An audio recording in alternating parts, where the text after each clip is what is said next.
My name is Ethan Carter. I'm 46 years old. For 22 of those years, I was a hunting guide and outfitter, operating mostly in the Rockies, but my roots are here in the Ozarks of northern Arkansas. Before that, I did 4 years in the Army, 75th Ranger Regiment. I've spent more of my life outdoors than in. I know the woods. I know the sounds, the smells, the feel of the ground under my boots. I know what belongs there and what doesn't. That's why I have to tell this story. Because what we found in the Ozark National Forest 3 years ago didn't belong. Not in our world, anyway. It was supposed to be a homecoming of sorts. After selling my outfitting business in Colorado, I'd moved back to Arkansas to be closer to my family. My old friend Cal had been pestering me for a reunion hunt since the day I got back. He still owned the old family cabin, a rustic A-frame tucked deep in the Boston mountains, miles from any paved road. It was the same place we'd learned to hunt as kids. The plan was simple. A week of deer season, just the two of us and his younger cousin Brian. A chance to drink cheap whiskey, tell old lies, and fill our tags. We drove up on a Tuesday in mid-November. The gravel road leading to the cabin was exactly as I remembered it, a winding, rutted track that climbed for 7 miles through dense oak and hickory. My truck bounced and groaned, the suspension complaining with every pothole. Cal was in the passenger seat, grinning like a kid. He was built like a retired linebacker, solid and dependable. Brian was in the back, 24 years old and full of the kind of unearned confidence that only youth can provide. He was a good kid, but he saw the woods as a playground, not as the deeply serious place I knew it to be. "Still smells the same," Cal said, rolling down his window and inhaling the crisp, earthy air. "Damp leaves and deer musk." "And regret," Brian added from the back, chuckling. He was fiddling with his new rifle, a high-dollar bolt-action with a scope that probably cost more than my first car. He'd been talking about it for the entire 2-hour drive from Fayetteville. I just nodded, my hands tight on the wheel. The nostalgia was there, but something else was, too. A watchfulness. It's a habit you never lose from the service. You're always scanning, always assessing. The trees here were thicker than I remembered, the canopy darker. The forest felt older, more crowded. We passed the last gate, unlocked the rusty padlock, and drove the final mile to the clearing where the cabin stood. It was just as I recalled. Dark-stained cedar, a green tin roof, and a wide front porch with a view of nothing but trees for 50 miles. It was the kind of isolation that either soothed your soul or frayed your nerves. For me, it had always been the former. We spent the rest of the afternoon getting settled, unpacking gear, checking rifles, splitting a small pile of firewood Cal's dad had left stacked on the porch. The inside of the cabin was simple. A main room with a stone fireplace, a small kitchen, and a ladder leading up to a sleeping loft. No electricity, no running water. We had propane lanterns, a hand-pump well out back, and an outhouse 50 yards into the trees. It was perfect. As the sun started to dip below the ridge, painting the sky in shades of orange and purple, we sat on the porch, a bottle of whiskey passing between us. "First night's tradition," Cal said, raising the bottle, "to a good hunt." "And to Ethan finally coming home," Brian added, taking a swig. I took the bottle and let the whiskey burn a slow trail down my throat. The sounds of the evening forest began to rise around us. The chirping of crickets, the distant hoot of an owl, the rustle of a squirrel in the leaf litter. It was the symphony of the wild, a sound I knew better than any music. Everything felt right. Everything felt normal. That was the last time it would. The first wrong thing was the silence. It came later that night, after we'd turned in. I was in my bunk in the loft, listening to Cal's saw-like snoring from across the room and Brian's soft breathing from below. I've always been a light sleeper in the woods, a leftover from my time in the service. I woke up suddenly, not because of a noise, but because of the lack of it. The crickets had stopped. The owls were quiet.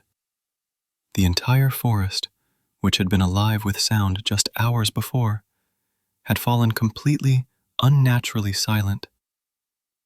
I lay there, every muscle tense, straining my ears in the darkness. It was a dead quiet, the kind you get in a soundproof room. It felt heavy, oppressive.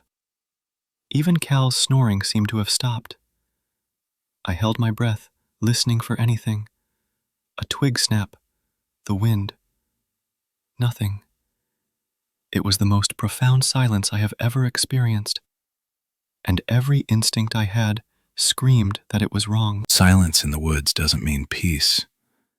It means a predator is moving. A big one. Something that makes every smaller creature hold its breath and pray it isn't found. After what felt like an hour but was probably only 10 minutes, a sound finally broke the stillness. It was a soft, rhythmic thump, thump, thump. It was distant, coming from deep in the valley below the cabin. It wasn't a woodpecker. It was too slow, too deliberate. It wasn't a falling branch. It was too consistent. It was the sound of something large, striking a hollow log or a tree trunk with methodical precision. Thump, thump, thump. A pause, then again. Thump, thump, thump. My heart was pounding against my ribs. I slowly reached over the edge of my bunk, my hand finding the cold steel of my hunting rifle, a lever action .45-70. I didn't move, just lay there with the rifle in my hands, listening to that impossible, deliberate sound echoing through the dead, silent woods. It went on for another 20 minutes, then stopped as abruptly as it began. Slowly, hesitantly, the normal sounds of the night began to creep back in. A lone cricket started, then another. An owl hooted, its call sounding shaky and uncertain. The forest was breathing again, but I didn't sleep for the rest of the night. The next morning, I brought it up over coffee and instant oatmeal. "Anyone else hear that last night?" I asked, trying to sound casual. Cal looked up, his eyes bleary. "Hear what? Your stomach growling?" He hadn't heard a thing. "That knocking," I said, "and the silence before it." Brian laughed. "Probably just a pileated woodpecker, man. They get going at weird hours. Or maybe you finally found Bigfoot." He winked, taking a big spoonful of oatmeal. His dismissal was easy, confident. He didn't have the database of sounds in his head that I did. He didn't know the difference between the frantic drumming of a bird and the slow, menacing beat I had heard. Cal frowned, sensing my seriousness. "What kind of knocking?" "Like someone hitting a tree with a baseball bat, 3 knocks at a time, over and over."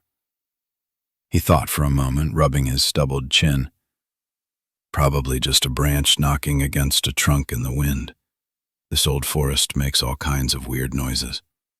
You've been in the city too long, Ethan, getting jumpy." I let it go.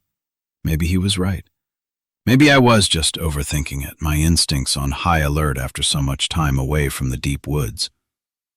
We finished our breakfast and made a plan for the day. Cal and I would head east toward a ridge where we'd always had good luck. Brian, eager to prove himself, wanted to go west to scout a thicket near a creek bed he'd seen on a satellite map. We agreed to meet back at the cabin by sundown. "Don't get lost," Cal told him, only half joking. "I've got a GPS and a compass," Brian shot back, patting his pack. "I think I can handle it." He gave us a mock salute and headed off, his expensive new gear looking out of place against the ancient woods. Cal and I hunted the ridge all morning. We saw tracks, some fresh rubs on the trees, but no deer. The woods still felt off to me. The air was still, heavy.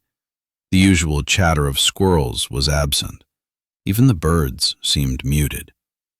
We ate a silent lunch of jerky and dried fruit sitting on a log overlooking a steep ravine. "You're quiet," Cal observed. "Just listening," I said. But I wasn't listening for deer. I was listening for that silence again. I was listening for something that didn't belong. We decided to circle back toward the cabin in the mid-afternoon, planning to hunt from a different approach. Our path took us near the creek bed where Brian had gone. From a small rise, we could see the area he'd been talking about, a dense tangle of brush and young pines. And in the middle of it, we saw his deer blind, or what was left of it. It was a pop-up ground blind, one of those fabric and pole contraptions. It should have been a small, camouflaged dome. Instead, it was a wreck. The fabric was shredded, ripped to ribbons as if by giant claws. But that wasn't the worst part. The flexible support poles, made of fiberglass, hadn't just been broken. They'd been snapped cleanly in half and then bent into strange, deliberate angles, almost like letters. It wasn't the work of a bear. A bear would have just smashed it, flattened it, and moved on. This was different. This was deconstruction. It was methodical. "What in the hell?" Cal whispered, his easygoing demeanor gone. He walked down into the thicket, his rifle held at a low ready. I followed, my own rifle feeling heavy and necessary in my hands. We circled the ruined blind. There were no tracks we could make out in the thick leaf litter, but there was a smell, a foul, musky scent, like wet dog and rotting meat mixed with something acrid and chemical. It clung to the air, making my eyes water. "A bear wouldn't do this," I said, touching one of the bent poles. It had been twisted with incredible force, and a person would have used a knife on the fabric, not torn it like this. "So what did?" Cal's voice was tight. He was looking around, his head on a swivel, scanning the dense trees surrounding us. He felt it now too, the wrongness. "Where's Brian?" he asked, his voice sharp with a new edge of concern. We called out for him. Our shouts were swallowed by the thick woods. No answer. We checked the area for any sign of him, a pack, a dropped piece of gear, anything. We found nothing but the ruined blind and that awful smell. Panic started to prickle at the back of my neck. We decided to head directly back to the cabin, hoping he'd had enough and had gone back early. The walk back was tense. Every shadow seemed to move. Every gust of wind sounded like footsteps. The forest was no longer a familiar friend. It was a hostile, watching presence. We burst out of the tree line into the cabin's clearing and saw him. Brian was sitting on the porch steps, cleaning his rifle, looking completely unconcerned. Relief washed over me, so potent it made me dizzy. Cal stormed up the steps. "Where have you been? We were yelling for you." Brian looked up, surprised. "I was down by the creek. Didn't hear you. Why? What's up?"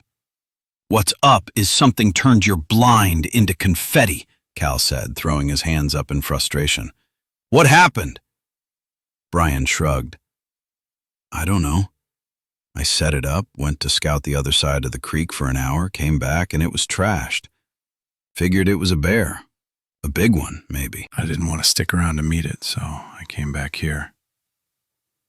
"That was no bear, Brian," I said, my voice low and serious. "A bear doesn't snap fiberglass poles and bend them into shapes." "Okay, well, what was it then? Bigfoot again?" He was trying to make a joke of it, but his eyes kept flicking toward the tree line. He'd been spooked more than he was letting on. The nonchalance was a flimsy mask. We didn't have an answer for him. We spent the rest of the afternoon reinforcing our own sense of security. I checked the perimeter of the clearing looking for tracks. I found a few impressions in a patch of damp earth near the outhouse that made me stop. They were huge, vaguely canine, but wrong. The shape was too long, and there was a clear impression of a heel, like a human foot. But the toes ended in deep claw marks. It looked like a wolf had tried to walk on two legs. I covered them with leaves. I didn't want to show them to Cal and Brian. Not yet. Not until I had a better idea of what we were facing.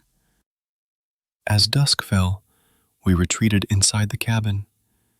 The mood was heavy. Brian's forced cheerfulness had evaporated, replaced by a sullen quiet. Cal was cleaning his rifle with a meticulous, nervous energy. I built up the fire in the fireplace until it was roaring, casting flickering shadows across the small room. I used the last of the daylight to check the windows and the door. The door was solid oak with a heavy deadbolt. The windows were old single panes with simple latches. They were the weak points.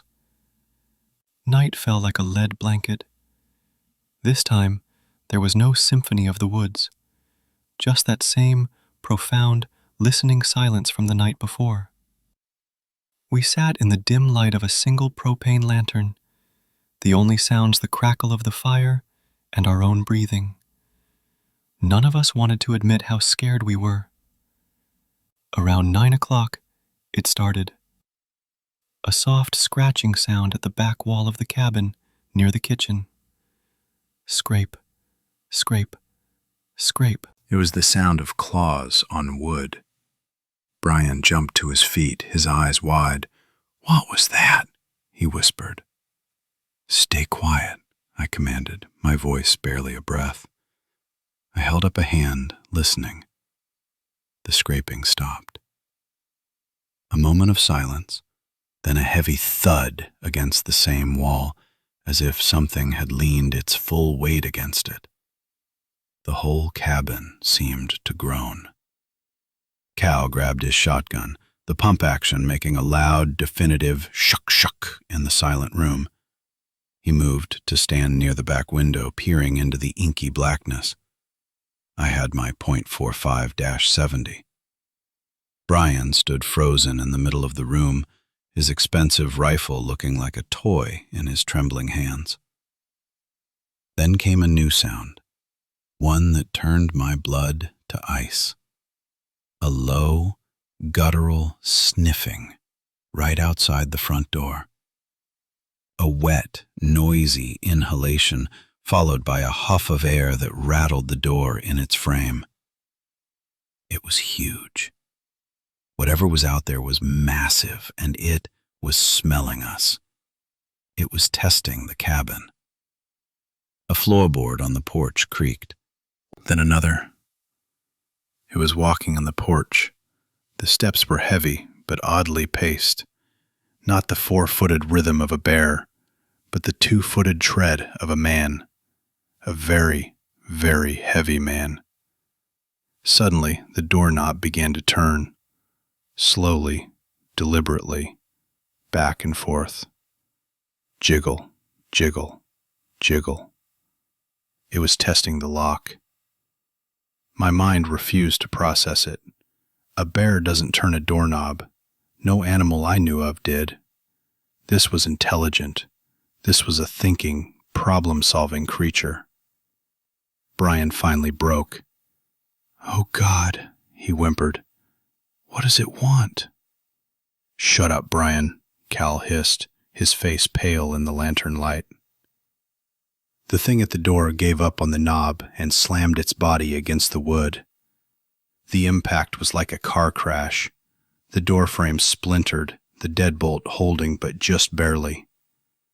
It hit it again, a deafening boom that shook the whole structure. At the same time, another one started on a side window, its claws screeching against the glass. "There's more than one," I said, my tactical brain kicking in, pushing the fear down. "They're trying to find a weak point. They're coordinating." We were under siege. The next few hours were a blur of terror. They circled the cabin, testing every inch of it. They threw their weight against the walls, clawed at the windows, and we heard something heavy being dragged across the tin roof. At one point, one of them let out a howl. It wasn't the call of a wolf or a coyote. It was a deep, resonant sound that seemed to be part howl, part scream, a terrifying vocalization that spoke of nothing but rage and hunger. Around midnight, there was a lull. The sounds stopped. The silence returned, now more menacing than ever. "Are they gone?" Brian whispered, his voice hoarse. "No," I said. "They're watching. Waiting." Cal was sweating, his knuckles white where he gripped his shotgun. "We need a plan, Ethan. We're not going to survive a whole night of this. We stay inside. We don't make a sound. We wait for dawn," I said. "They're nocturnal. The sun might drive them off." It was a guess, a hope, but it was all we had. "What about the truck?" Brian asked. "We could make a run for it." "No," I said, my voice firm. "Opening that door is suicide. We don't know how many are out there or exactly where they are. They're trying to draw us out. Don't fall for it." Brian started pacing, his fear turning to a desperate, reckless energy. "I can't just sit here. I'm going to lose my mind." "Sit down, Brian," Cal ordered. A new sound started. A rock. A small stone tapped against the window pane nearest to Brian. Tap, tap, tap. It was a curious, almost playful sound. It was also a clear tactic, a distraction. "Don't," I said, seeing the look in Brian's eyes, but he wasn't listening. The combination of hours of terror and his inherent impatience had broken him. "Maybe it's just one. Maybe I can get a shot off, scare it away." "Brian, no!" Cal and I shouted at the same time. He ignored us. He moved to the front door, his rifle raised. "The porch light switch is right here. I'll flick it on, open the door just a crack, and get a look." "It's a trap!" I yelled, moving toward him, but it was too late. He flicked the switch. The yellow bug light above the door flooded the porch with a sickly glow. In the same motion, he slid the deadbolt back and pulled the door open a few inches. He never even had a chance to raise his rifle. The thing was waiting. It wasn't on the porch, it was under it, crouched in the darkness. As the door opened, it exploded upwards. I only got a second's look, but the image is burned into my memory forever. It was impossibly tall, easily 8 feet, its shoulders wider than the doorway. It rose on 2 legs that were jointed like a dog's, bent backward at the hock. Its arms were too long for its body, ending in huge, human-like hands tipped with thick, black claws. And its head was the stuff of nightmares. It was purely canine, a long, narrow snout like a wolf's, filled with yellow fangs. Its ears were pointed and alert, but its eyes glowed with a malevolent yellow-green light, and they were filled with a terrifying, hateful intelligence. It didn't make a sound. It just reached through the gap in the doorway with one of its long arms. The hand, impossibly fast, clamped down on the front of Brian's jacket. Brian let out a single, choked scream as he was ripped off his feet and pulled through the doorway as if he weighed nothing. The door slammed shut behind him, splintered wood falling to the floor. We heard one more scream, cut short abruptly, then a sickening, wet, tearing sound. Silence. Cal and I stood frozen, staring at the shattered door. The reality of what had just happened was too monstrous to comprehend. Brian was gone. Just gone. Cal let out a strangled sob and slumped against the wall, his shotgun clattering to the floor. I grabbed him, shaking him hard. Cal, stay with me. He's gone. We can't help him. We have to survive." My voice was harsh, the ranger in me taking over completely. Emotion was a luxury we couldn't afford. He looked at me, his eyes hollow with shock and grief. He nodded numbly, picking up his weapon. We shoved a heavy wooden chest against the broken door, a futile barricade against the impossible strength we had just witnessed. The creatures outside seemed to be celebrating. We heard them, their guttural clicks and low growls. Then we heard the sound of them tearing into Brian's body. I forced myself not to listen, focusing instead on our immediate problem. The siege wasn't over. They had tasted blood. Now they would be relentless. The attack resumed with a new ferocity. They weren't testing anymore. They were trying to break in. A large rock suddenly smashed through the main front window, showering the room with glass. I fired the .45-70 through the opening, the blast deafening in the small cabin. A piercing shriek of pain and rage answered from the darkness, followed by a furious scrabbling sound. I had hit one. This seemed to enrage them further. Another one, the one I'd glimpsed on the porch, began tearing at the corner of the cabin. We could hear the siding splintering, the claws digging into the log frame, trying to rip a hole right through the wall. Cal moved to the broken window, firing his shotgun into the night. He was firing blind, but the show of force was all we had. Then we heard a new sound from above, scraping on the tin roof. One of them had climbed up. It began pounding on the roof with its fists, the sound like a blacksmith's hammer. It was trying to cave it in. I looked up at the ceiling, at the single stovepipe from the fireplace. An idea, desperate and terrible, formed in my mind. "Stoke the fire!" I yelled at Cal. "Get it as hot as you can!" He understood immediately. He began stuffing wood into the fireplace, fanning the flames until they roared up the chimney. The stovepipe glowed a dull red. The pounding on the roof moved closer to the chimney, and we heard sniffing sounds from the opening. It was trying to see if it could get in that way. I grabbed the poker from the hearth, its tip already white-hot from the blaze. "Get ready," I told Cal. A dark shape blotted out the faint starlight visible through the top of the pipe. A clawed hand reached down, trying to find a purchase. I didn't hesitate. I jammed the white-hot poker up into the chimney with all my strength. The scream that erupted from the roof was beyond animal. It was a sound of pure agony and fury. The hand vanished, and we heard the thing tumble off the roof, crashing heavily to the ground below. For a few moments, all was quiet, except for the crackling fire. We thought we might have turned the tide. We were wrong. The response was immediate and terrifyingly intelligent. We heard a loud crash from the side of the clearing. I risked a glance through a small crack in a boarded-up window.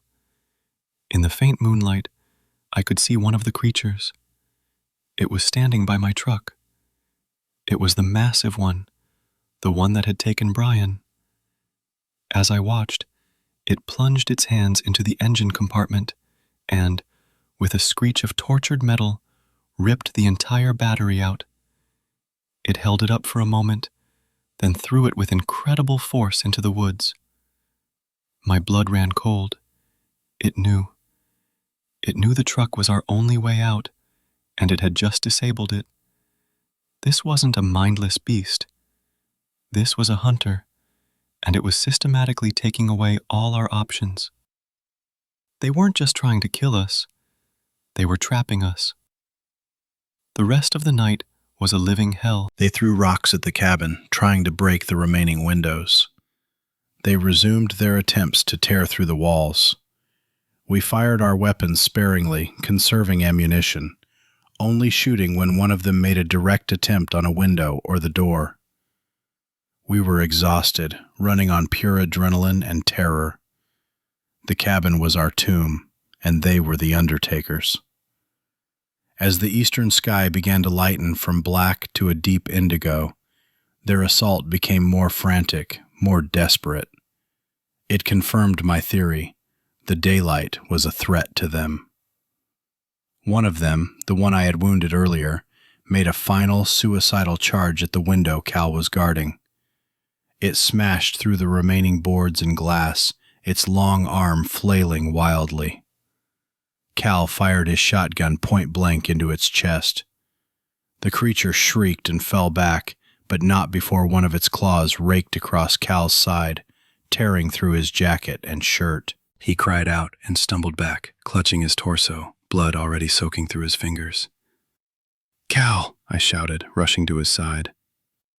The gash was deep, running from his ribs down to his hip. It was bad. "I'm okay," he gasped, his face slick with sweat and pale with pain. "Just keep them out." But we didn't have to. As the first direct rays of sunlight speared through the trees and touched the edge of the clearing, the creatures gave up. We heard them crashing away through the underbrush, their guttural growls fading into the distance. They were gone. Silence descended once more, but this time it was a beautiful, welcome silence. We had survived the night. I immediately went to work on Cal. My ranger medical training was rusty, but the basics were still there. I cleaned the wound as best I could with whiskey and bottled water, then packed it with clean rags from our packs and wrapped it tightly with strips of a torn shirt. He was losing a lot of blood, and he was starting to go into shock. "We have to get out of here, Ethan," he mumbled, his teeth chattering. "They'll be back tonight." I knew he was right. I went outside, my rifle in hand, every nerve screaming. The clearing was a wreck. The porch was destroyed. My truck was crippled. And on the ground near the front steps, I forced myself not to look too closely. There wasn't much left of Brian, just blood stains and scraps of torn clothing. I felt a wave of nausea and guilt so strong it almost brought me to my knees. I gathered what we needed: water, the first aid kit, our remaining ammunition, and a compass. I helped Cal to his feet. He was weak, leaning heavily on me. Our only chance was to walk out. 7 miles of rough terrain with Cal injured and the constant, paralyzing fear that those things were still out there, watching us from the shadows, waiting for dusk. The journey was a nightmare. Every step was an agony for Cal. I practically had to carry him for long stretches. The woods, so beautiful the day before, now seemed like a labyrinth designed by a malevolent god. Every shadow looked like a crouching monster. Every fallen log looked like a sleeping beast. The silence of the day was no comfort. It felt like the woods were holding their breath, waiting for the cover of darkness to hunt us again. We moved slowly, painfully. I kept my rifle ready, constantly scanning the trees around us. My training kept me focused, one foot in front of the other. Check on Cal, scan the perimeter, check the compass, keep moving. Don't think about Brian. Don't think about the creature's face. Just move. After what felt like an eternity, probably close to 5 hours, I heard a sound. Not a growl, but the low rumble of an engine. Hope, fierce and desperate, surged through me. I half-dragged, half-carried Cal toward the sound. We stumbled through a final patch of thick brush and fell out onto the gravel road. A logging truck was grinding its way up the incline. The driver, a burly man with a weathered face, slammed on his brakes, his eyes wide at the sight of us. Me, covered in dirt and blood, holding a rifle. Cal, pale and bleeding, barely conscious. "My God, what happened to you boys?" he asked, jumping down from his cab. I couldn't form a coherent sentence. I just pointed back into the woods and said, "Bear. A big one." It was all my shocked mind could offer. It was the only explanation the world would accept.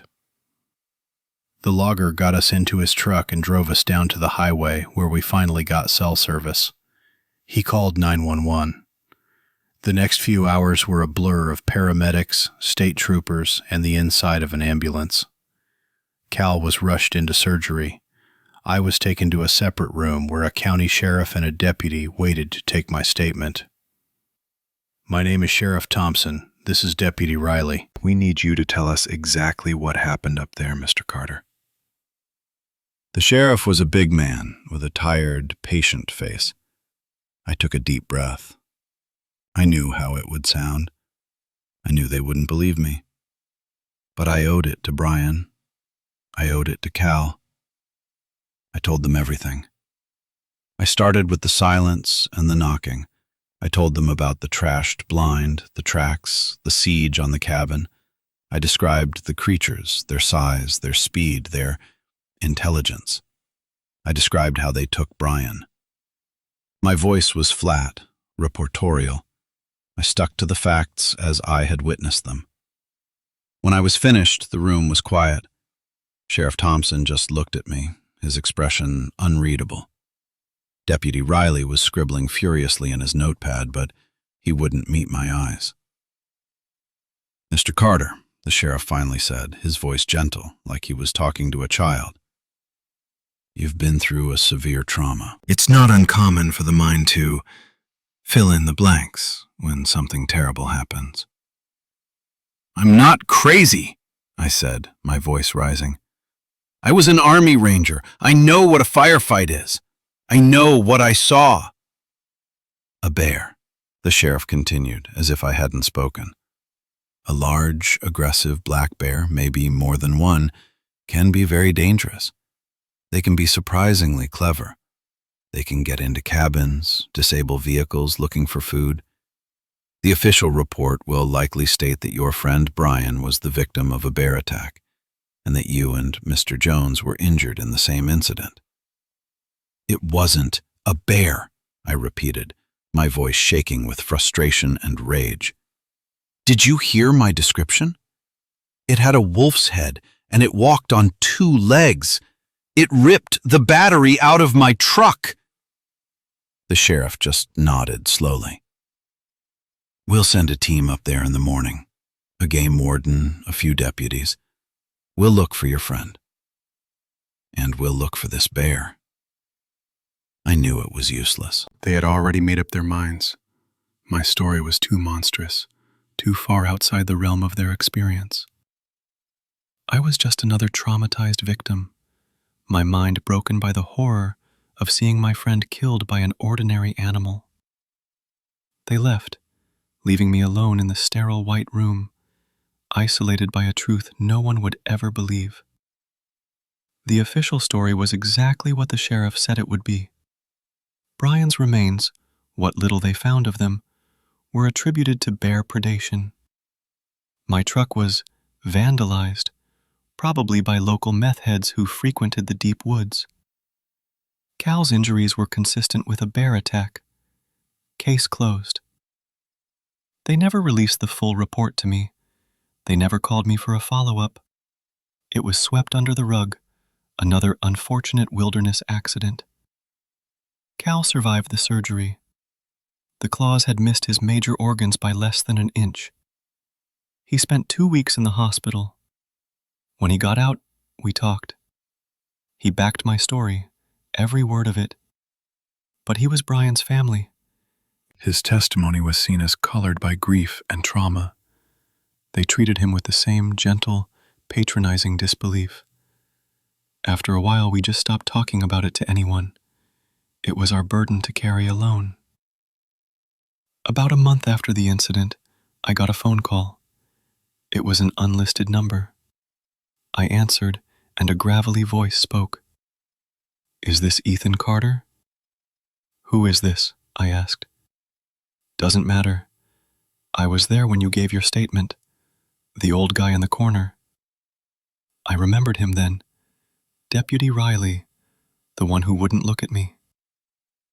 "What do you want?" I asked, my heart starting to pound. He sighed, a long, weary sound. "I'm retiring in 2 months. Been on the job for 40 years in this county. I'm calling to tell you just one thing. Don't go back there, ever." "You understand me?" "They were real," I said, my voice a whisper. "You believe me?" There was a long pause on the other end of the line. "I believe," he said finally, his voice low, that over the last 40 years, a dozen people have gone missing in that same stretch of forest. Hunters, hikers, good woodsmen. We never found a single one of them. We wrote it off, accidents, people get lost. But their cars were always there. Their gear was always in their cars. People don't just walk off into the woods and vanish without a trace. Not people like that. Not people like you. He paused again. Whatever you saw, Mr. Carter, it's been there a long time. And the best thing you can do is forget you ever saw it. Just stay out of its house. He hung up before I could say another word. It wasn't absolution. It wasn't a public admission. But it was something. It was a crack of light in the suffocating darkness of being the sole keeper of a terrible secret. I wasn't crazy. One other person knew something was wrong in those woods. It's been 3 years. Cal moved to Florida. He can't stand the mountains anymore. His injuries still bother him, a constant physical reminder. We don't talk much. I think seeing me just brings it all back. I don't blame him. I sold my rifles. I haven't set foot in a forest since that day. I live in a subdivision now, surrounded by houses and streetlights. The sounds of traffic and neighbors mowing their lawns are a comfort. They're the sounds of a world that makes sense. But I can't escape it. Every night when I close my eyes, I see it. The impossible anatomy, the backward jointed legs, the intelligent, hateful eyes glowing in the porch light. I hear Brian scream. I feel the guilt, a physical weight in my chest. I should have been firmer with him. I should have seen the signs earlier. I should have done something different. Survivor's guilt is a poison that works its way into everything. I'm telling this story now because I have to. I'm not looking for belief or sympathy. I know what people will say. But maybe, just maybe, someone will hear this and think twice before they go too deep into the wild places. Maybe they'll listen to that unnatural silence. Maybe they'll see a track that's not quite right and decide to turn back. The world is bigger and stranger than we think, and not everything that walks in the darkness is an animal we have a name for. Some things are ancient and intelligent, and they don't like trespassers. We were in their house, and we were lucky that any of us got out at all.